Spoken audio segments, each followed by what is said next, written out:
আর এরপর যে খবরের দিকে নজর রাখবো, নিয়োগ দুর্নীতি কাণ্ডে জামিন পেলেন জীবন কৃষ্ণ সাহা।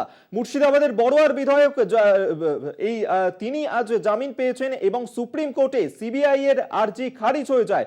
বড়ুয়ার তৃণমূল বিধায়ক জীবন কৃষ্ণ সাহা, যাকে নিয়োগ দুর্নীতিতে 2023 সালে গ্রেফতার করা হয়েছিল, গ্রেফতার করেছিল সিবিআই, এবং জীবন কৃষ্ণ সাহা তাকে বড়ুয়াতে ঢুকতে পারবেন না বলেই কিন্তু আজকে সুপ্রিম কোর্টের তরফ থেকে নির্দেশ দেওয়া হয়েছে।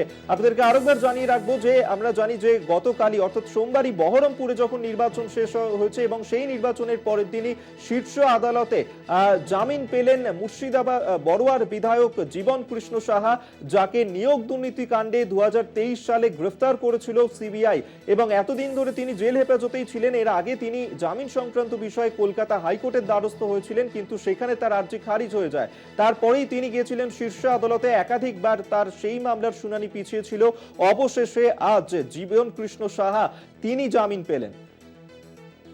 আমরা এই নিয়ে বিস্তারিত জানবো। অভিজিৎ ঘোষ এই মুহূর্তে আমাদের সঙ্গে টেলিফোনে রয়েছেন প্রতিনিধি। অভিজিৎ। একদমই তাই, দেখো যে আজকে জীবন কৃষ্ণ সাহা সুপ্রিম কোর্টে যে জামিন পেয়েছে তাতে কিন্তু পরিবারের পক্ষ থেকে জানানো হয়েছে যে স্বস্তি নিঃশ্বাস পড়লো।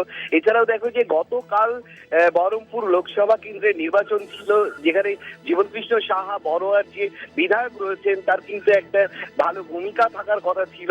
ফলে দেখো মুখ্যমন্ত্রীও কিন্তু বারবার বলেছে, বিভিন্ন রাজনৈতিক সভা থেকে, নির্বাচনী সভা থেকে তিনি জানিয়েছেন যে নির্বাচনের পরেই কিন্তু ছেড়ে দেওয়া হবে যাদেরকে এই সমস্ত বিভিন্ন মামলায় অভিযুক্তদেরকে গ্রেপ্তার করে রেখেছে, দিনের পর দিন তারা জেল হেফাজতে রয়েছে, এই আশঙ্কা এই কিন্তু কথা বলেছিল মুখ্যমন্ত্রী মমতা বন্দ্যোপাধ্যায়। তারপরে দেখো যে আজকে যে জীবনকৃষ্ণ সাহা সুপ্রিম কোর্ট থেকে জামিন পেল, এতে কিন্তু একটা রাজনৈতিক চাপানোতরও শুরু হয়েছে। দেখো যে 2023 সালের 17ই এপ্রিল কিন্তু জীবনকৃষ্ণ সাহাকে সিবিআই গ্রেপ্তার করে নিয়ে যায় বড়ুয়া থেকে। তার বিরুদ্ধে কিন্তু যে নিয়োগ দুর্নীতি মামলার অভিযোগ ছিল, তার বাড়ি থেকে একাধিক তথ্য মিলেছিল এমনটাই জানিয়েছিল সিবিআই, তার ভিত্তিতেই গ্রেপ্তার করা হয়েছিল। এছাড়াও তার যে দুটো মোবাইল ফোন সিজ করেছিল সিবিআই এর আধিকারিকেরা, সেই মোবাইলও কিন্তু সেখান নিয়ে তার বাড়ির পাশে যে পুকুর সেখানে ফেলে দিয়েছিল।